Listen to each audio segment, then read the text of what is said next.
Welcome back, and thank you so much for joining us for a conversation about The Fourth Window. We are really pleased to have with us the director of the film, Yair Qedar, and our moderator, Lizanne Schuyler.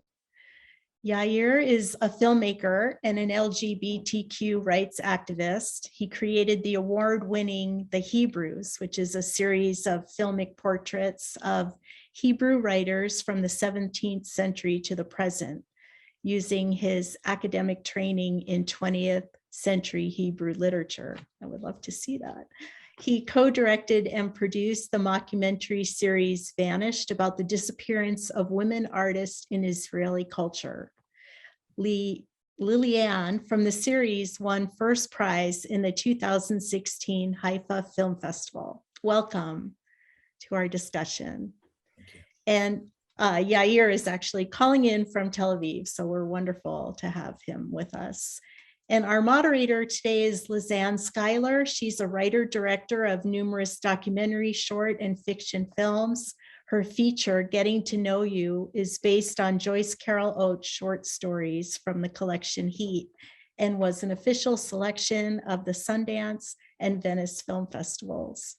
More recently, she directed the Oscar shortlisted documentary Brillo Box, 3 Cents Off, which is streaming on HBO Max. She serves on the faculty of the University of Arizona School of Theater, Film, and Television in Tucson, Arizona. Thanks, Lizanne, and take it away. Well, I'm so thrilled to be here to talk with you, Yair. Your film is so aesthetically mesmerizing as well as intellectually very challenging. And I guess the first thing I would love to ask you is, I imagine you must have grown up with Amos's writing, yet I wonder if you could share with us that first moment where you became aware of his impact on you and how your connection to him as a writer that eventually led to this incredible film. Thank you very much. I'm very happy to be here. I grew up, of course, on Amos Oz, and also Amos Oz was a friend of my family. My sisters spent a lot of time, a good friend of his daughter. So there were many family events, but I didn't go to them so much. But I heard from afar about Amos Oz, and of course, being an Israeli is part of my biography. And I began to make this film on the day of his death, the 27th of December 2018. Then I decided I must make a film about Amos Oz to be part of this project, The Hebrews. And were you aware of that tape recorded conversation? Was that a discovery you made along the way, or was that part of the impetus to make the film?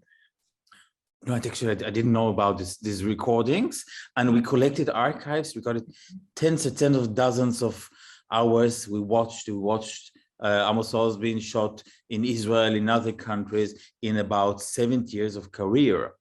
And then we heard about these recordings, and Nurit Getz, the biographer, his good friend that recorded him for the last few years of his life, told us about it. And then she began to give me pieces of it, but very small pieces. I got like 5 minutes, 10 minutes.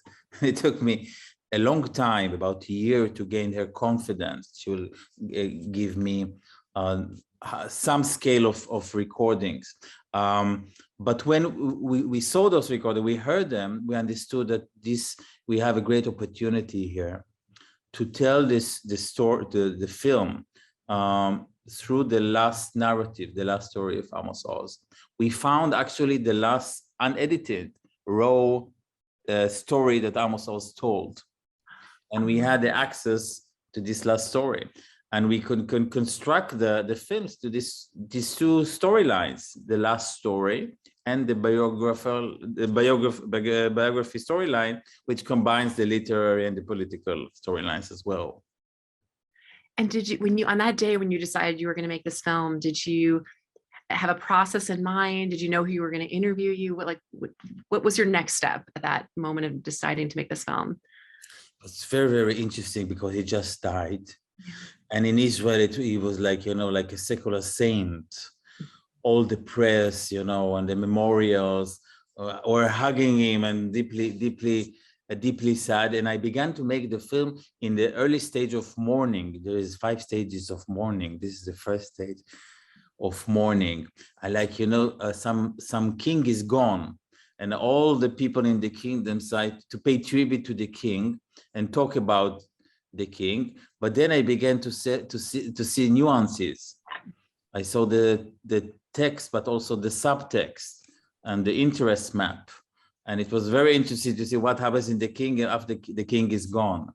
And I interviewed, the close family, colleague writers, people that claim the throne, young writers, some Oedipus complex here, and a variety of people that were very interested to listen to, and from their interviews to create this puzzle that the film became. One of the things that struck me about the film is that it didn't feel that you were trying to resolve these incredibly powerful, complicated questions. I'm particularly thinking about his daughter.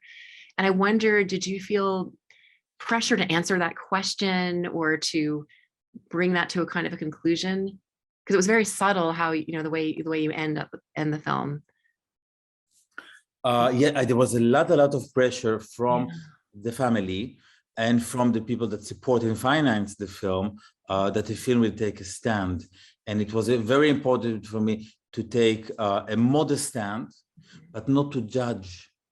Yeah. And what I had this wonderful opportunity after his daughter wrote the book, then the recordings that were hidden from me, that was censored from me, where he talks about her, were given to me. And I had the option of giving him a voice, saying I did wrong, but I do not know how to fix it, how to ask for forgiveness, how to receive forgiveness. So I got some kind of treasure from the film point of view, and I was possibly to weave it to kind of narrative that leaves the moral question open. Right. Yeah, the film does not judge at all. You're right. Yes. Yeah, and I think in that sense, it's has something to teach our culture right now, because we're in such this polarizing, something happens and everyone wants to get to it, and often we can't really get to the truth because there's two points of view. And I think that was something your film really captured just from the very beginning, when we're just staring out at that neighborhood and trying to imagine being in his perspective. So I actually was fascinated by that opening sequence, and because immediately I just was I really drawn in. And so I wondered, how did you decide those images that would allow us to kind of process and contemplate that conversation? How did you decide what those images were going to be? How did you develop that visual motif? Well, the notion, or the kind of cliche even, of the writer that looks out the window and see reality, life goes by, and then he creates his novels, his stories. He tells himself stories from watching people go by. So, but we couldn't use Amos Oz's apartment or Nurit Gertz's apartment, so we rented an apartment in a boulevard in the center of Tel Aviv, and we had COVID. So I had I rented a theater, a fringe avant-garde theater. So it's about 20 actors with different costumes, and they're playing the passerby. So it's a theatrical scene that looks realistic, and we're instructed to do very modest things, very little things, to look natural and let us listen, not to disturb the listening process, and they create natural but very slightly theatrical elements in this scenes. I think it's about 5 or 7 scenes, if I'm not mistaken, and there are hints. If I look at the film 2 or 3 times, you can see the hints in the activities that they do, that you refer to the context of those conversations. So this is like a theater of a natural street, in a way, and that is connected to one of the first sentences of Amos Oz in the film, when he says that my life was like a masquerade, and I'm an actor as a child. I was in center. People are looking at them. I'm constantly playing in a theater. So we created a street theater for Amos Oz, and this is the idea of the window, of the fourth window. Of course, all people are shot in green screen studios. And I had the opportunity in COVID time, so many beautiful hotels were closed. So I got the keys from the owners, and I shot windows, interesting windows from different hotels in Israel, and we planted it around the people. So the windows motif is very strong in the film. Yeah, well, also it's like the fourth window, also the fourth wall, as we say, in theater. But yeah, there was very the voyeuristic aspect of it, because you're looking for those little clues, what connects that vignette with what he's talking about. But it also really puts you in that writer's headspace, the observer, like you were saying. It made me think also, there were so many beautiful quotes and things that he said in the film, or the other character subjects, said, and one of them was that, he was like, well, maybe I should go to Paris and be a writer in Paris, maybe I should go to New York, and then know where I am as the writer, I'm the center. And so I thought that imagery really landed that idea also in this very, visceral way. He speaks about the wind. I'm sorry. Oh, no, go ahead. Sorry. He speaks of the window. So the first window is the kibbutz in Hulda, where you observe the people go by. We got the photos from Micha Baram, the wonderful photographer, took pictures of him in this window. The second window it does not exist, it's a literary window. Hannah Gonen, the heroine from My Michael, looks at the window waiting for her husband. And the third window is very curious window, is his mother the night she commits suicide from A Tale of Love and Darkness. And it's rainy night in Tel Aviv. She looks at the window and she decides not to take her life in the morning. And the fourth window is the window of him in the film. And he says in the recordings, we discovered towards the end of the film, we got the recording where he says, I sit all day by the window like my mother and weep. Right. So we got, the reality, the recording, the history gave us like, okay, it's right to use the window. Yeah, definitely. There's a little, as you were talking, it made me also think there's a little bit of almost like a Rosebud, like Citizen Kane aspect to your film, and just kind of peeling back these layers, and like at the end of the day, what's it really about? And that the way you kind of sort of reveal that, like, at the end of the day, like, he has these awards and the most important writer of Israel, one of the most important writers on a global scale, but like that yearning still for his mother was just so powerful, at the end. It's very, very rare to find an artist in his scale of success, speaking honestly like that, in such a broken way about what success in art means. What is how much does it worth? What the little worth of his artistic success in gaining happiness. So it's very striking for me to hear it for the first time.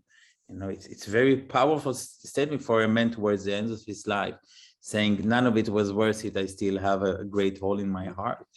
Very strong statement from Amos Oz. Yeah, that wound, as you talked about in the film. I was thinking that one thing was fascinating was, I think, the little entree that we don't often see into kibbutz culture, I remember like my cousins would go and do that for a summer or something, but I didn't really think about the collective responsibility. I think that's one of the things your film is talking about, this really interesting way, like the individual responsibility versus, the collective. And so I guess for our American audiences, could you tell us a little bit about, what the kibbutz is and what that means for an individual to give their life, to that? The kibbutz idea came in the early Zionism, and when Amos Oz comes to Hulda kibbutz in the 40s until the 80s, or I think it's about 40 years if I'm not mistaken, this is one of the main very idyllic form of life. I think there were about several hundred kibbutzes, small communities, was sort of very socialist. People had to share, they did not get paid. Everything went to the community, and the children were given to children houses. They grew up with other children, and they saw their parents 3-4 hours each afternoon. So it's a very strict way of living, which was very idealized in the early days of Israel. But now people are licking their wounds. This is not the way that children should grow, seeing their parents only 3 hours a week. And people say, we lost all our money, we gave it to the kibbutz, to the community, now we don't have a pension. But during the glamorous day of the kibbutz, Amos Oz was one of the most beautiful flowers in the garden of the kibbutz. And he was not from them, he came from Jerusalem, His mother committed suicide. His father gave him away, turned his back to him, and he embraced the kibbutz, and kibbutz embraced him. And he wrote his first literary writings in the kibbutz, focusing on the complexity of life in the kibbutz. He didn't idolize the kibbutz, and he was considered still a hero because he was honest and frank, and he tried to correct the wrongdoings of the kibbutz. And so is the early Amos Oz is a symbol of the kibbutz. The later Amos Oz goes to the desert, which is another avant-garde form of living in Israel. Ben-Gurion said we should not live in Tel Aviv, we should go to conquer the desert. It's the terminology, to conquer the desert. So Amos Oz went to conquer the desert and lived in the city of Arad until most of his life. Just in the last few years, he came to live in Tel Aviv. So, where the main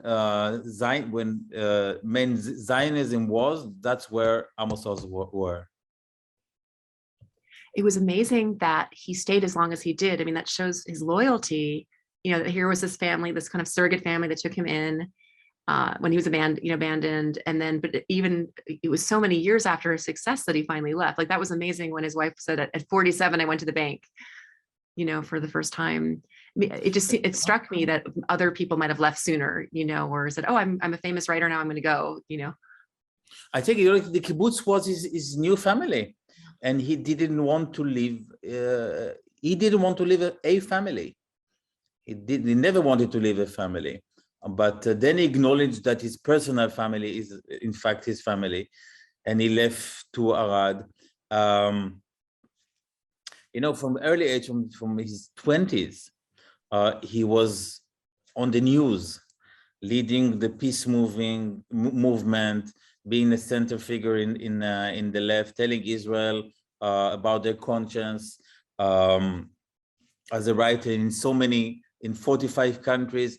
When him managing all the time every small detail in his path, in his career, but then a few months after he's gone, then the person who maintained the order is gone, and where there is no order, then you can see the breakings, like what happened with his daughter. The empire begins to collapse. The perfect picture begins to collapse. On the one hand, on the other hand, if you dive into his literature, especially to his main great works, My Michael and Tale of Love and Darkness, what you see inside there, you see cracks and misery and anxiety, like a good writer should.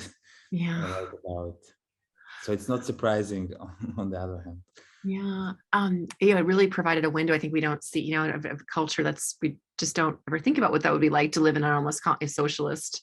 And then for an artist where you're expected to be so individualized and have time for yourself. I mean, the stories of him writing in the bathroom at night were really, amazing. So can you tell us a little about what has the response been? Did you, how did the different members of his family react to the film? I finished the film 1 year ago in February. And when I finished it, the weekend, it was Saturday and Sunday, in the Haaretz news website, wrote about the new book of his daughter. I had to reopen the film and to find a way to insert her narrative into the film. And, and it should be done in a way that you could not feel, the stitches. Yes. And there were like communication with one side of the family, the other side of the family, with all the people that supported the film. And it took about 6 months to find what to stitch, yes, how to represent her, the book, how to represent him talking about her, and how one of the interview is like Nurit Gertz, what will be her narrative that will include both options without judging. So it took several months to find, the right wavelength, yes, of how to insert this tragedy actually. But when the film was out, so people of the family I was in touch with were content on the one hand.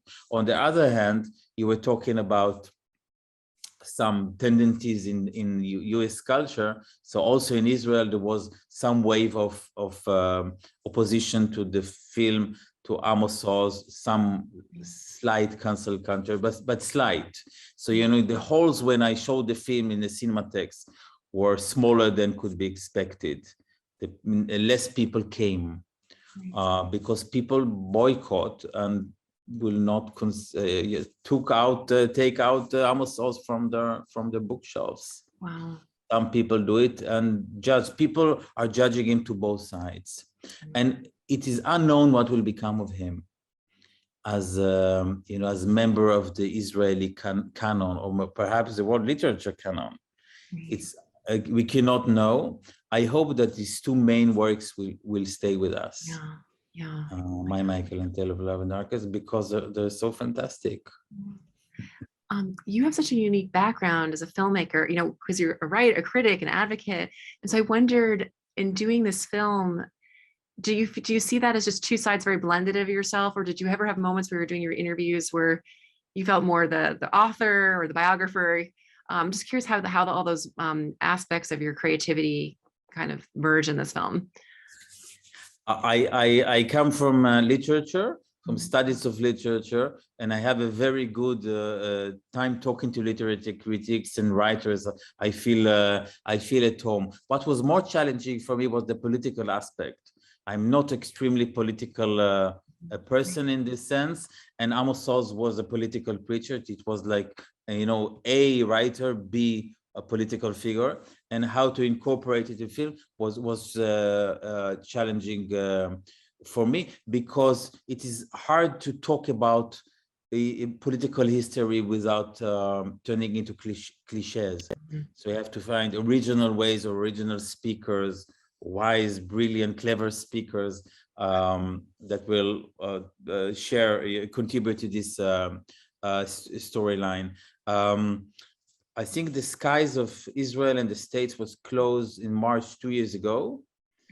And just before that, in early March, I finished the tour of interviews in the United States, UK, in Israel. And I spent most of days of curfews of COVID in Israel editing and shooting the windows. I got a special approval from Israeli television.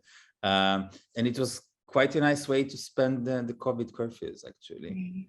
Editing the film about Amos Oz. Natalie Portman was kind enough to give us the opportunity to interview her in LA. I interviewed people in San Francisco, in Berkeley, in New York, and in other places. Some of them actually, some of the Israeli interviews asked me to take them out of the film after the thing with his daughter Galia came out, and I asked them to rethink. And they finally agreed to stay in the cut.